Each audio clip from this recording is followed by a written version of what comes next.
Namaste. Welcome to Subhu's Launch Talk. Hope all are doing fine. Today I'm going to talk on a topic. Is rich a bad word? What do I mean by that? You always say Adani, Ambani, or generally we those who go in big cars, those who have big houses, we say, hey, he's a show off, and things like that. So today let me discuss on whether rich is a bad word. I start with an popular dialogue of superstar Rajnikant. In one of the films, he said, கெட்டவனுக்கு ஆண்டவன் கை நிறைய கொடுப்பான் ஆனா கை விட்டுடுவான் நல்லவன் ஆண்டவன் சோதிப்பான் ஆனா கை விட மாட்டான். It means கெட்டவனுக்கு கை நிறைய கொடுப்பான். That means those who are bad, God will give him riches overflowing in his hands, but he will not give his hand, or in a sense he will not place his hand on him. Whereas for good people, God will give a lot of troubles, but he will not leave his hand. Means he will support him at every place. So it's an interesting punchline of Rajnikant, which again says that doesn't matter whether you are rich or not rich. If you are good, God will be with you. But that apart, that is a separate issue. I'm not going into that. But let us address the question: is rich a four-letter word? You know why this thought arose? There was this friend of mine who was lamenting about the lifestyle of cricketers. He was saying, look at them, they lose the World Cup, but they are going in big cars. They have farmhouses worth 50 crores. They have net worth worth more than 300 crores, 400 crores, and they lose the World Cup. Nothing happens to them. They make a lot of money, and that money is our money, and all this sort of stuff. So I had to ask him,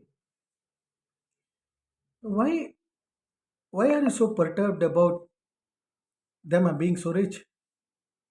Let them go in big cars. Let them go in Lamborghini. Let them buy big farmhouses. How does it affect you? He said, see, these rich people, they show off a lot. They spend to make us jealous and all sorts of things. So I told him, let me tell you something about how richness should be appreciated. How being rich is good for the economy. What is an economy? Economy is a collective business that happens in a country, in a society, in a country where there is a lot of buying and selling. So this guy, so I told him the rich spending is good for the economy. Now you'll ask me how. See, when the rich spend, there is distribution of money. If you look at the growth forecast of India, India is now growing at around 7.5% last quarter. Lots of cars are being sold, lots of houses are being sold, people are spending, and this is good for the economy. People are going abroad.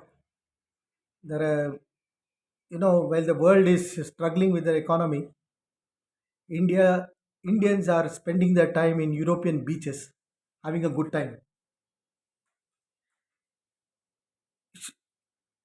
Where is the problem? The problem is only when you hoard the money. That is, you keep the money at home and keep it like you will keep in a storehouse.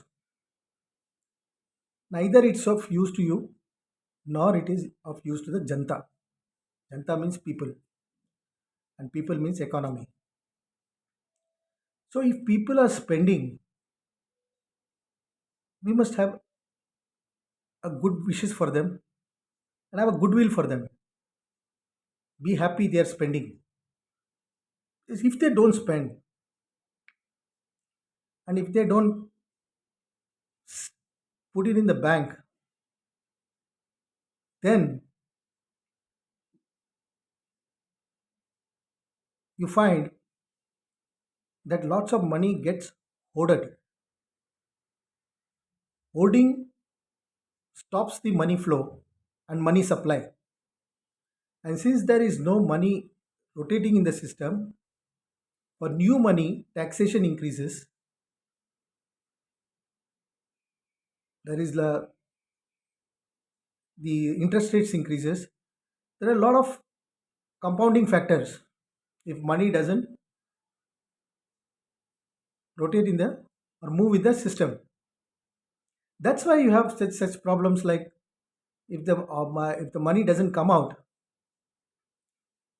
you have this 8 o'clock p.m. coming in the national channel saying Mitron, and you know that something frightening is going to happen.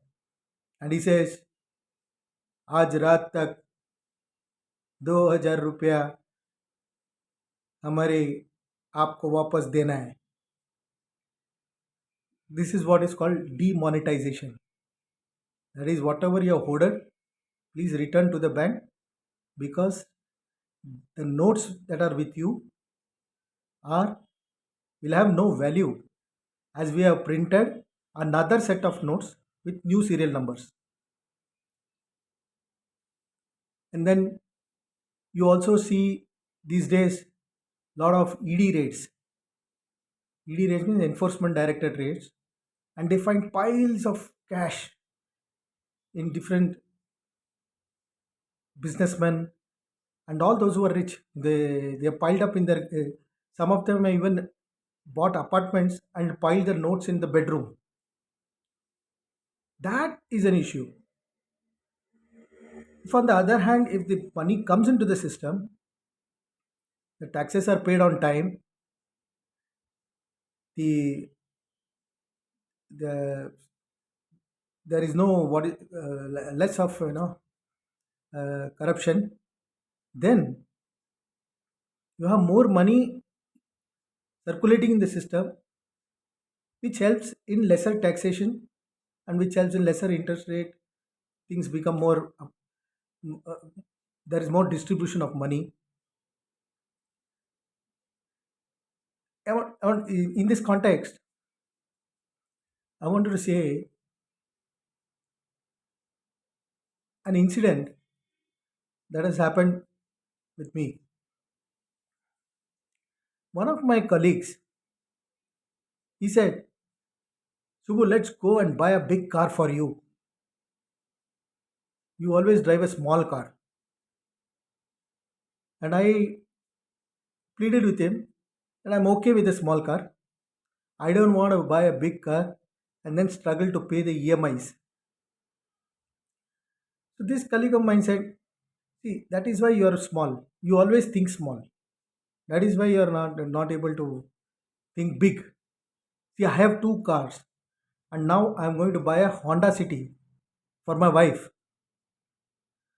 I placed my hand on my head and asked him, hey, how are you going to repay the loan? He said, why bother about repaying the loan?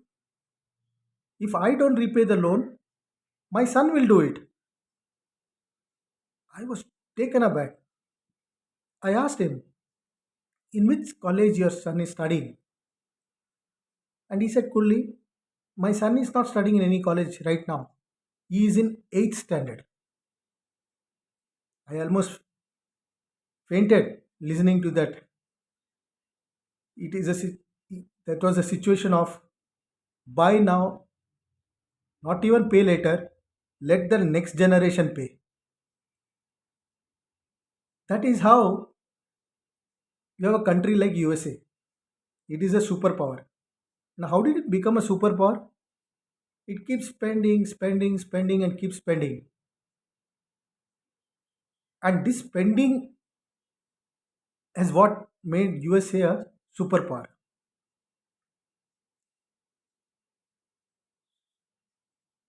So, when do you spend? So, they don't bother about repaying the loan and who is going to repay the loan and whether they will spend the say, with the intention that if not now, when?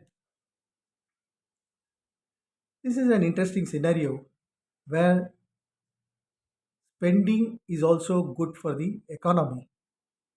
But I am not saying you spend and become broke. I am saying if you see some good, now look at what is happening around. In the 60s,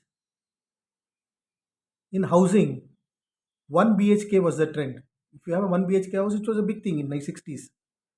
Then in the 80s, 2 BHK was the norm. In 2000, it's become 3 BHK. In 2010, it's become a villa is a norm.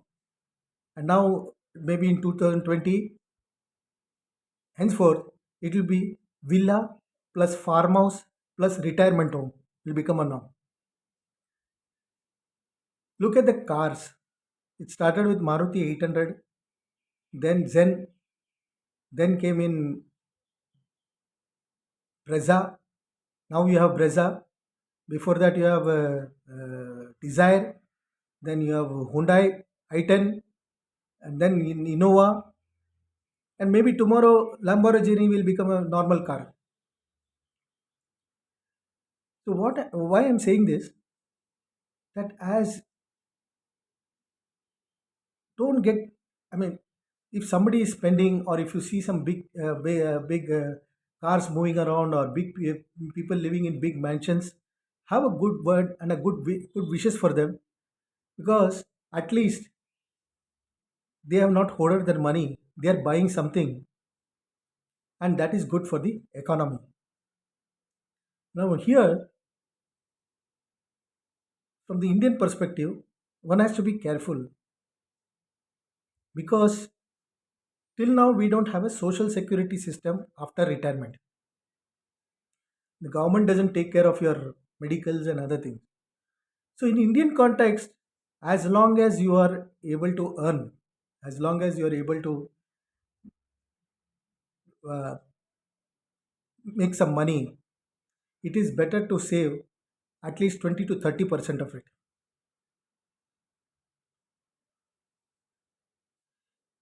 Now, I'm not saying you have to earn whatever you earn. It may be, uh, which means you have to tie your towel to your stomach based on the earnings and savings you want to do.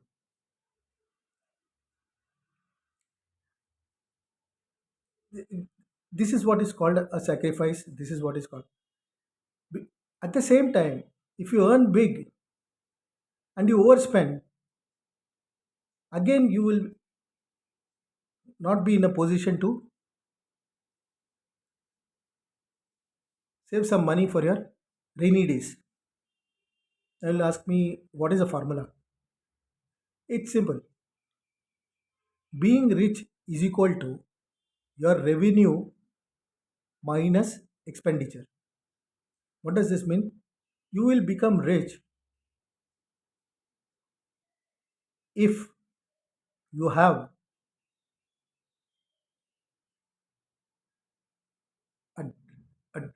positive difference between revenue and credit is you spend less for your revenue, you spend less, and the difference is what makes you rich. That's why you have examples like Vijay Mallya, who earns in crores, but he spends in multiples of crores. Where does he end up?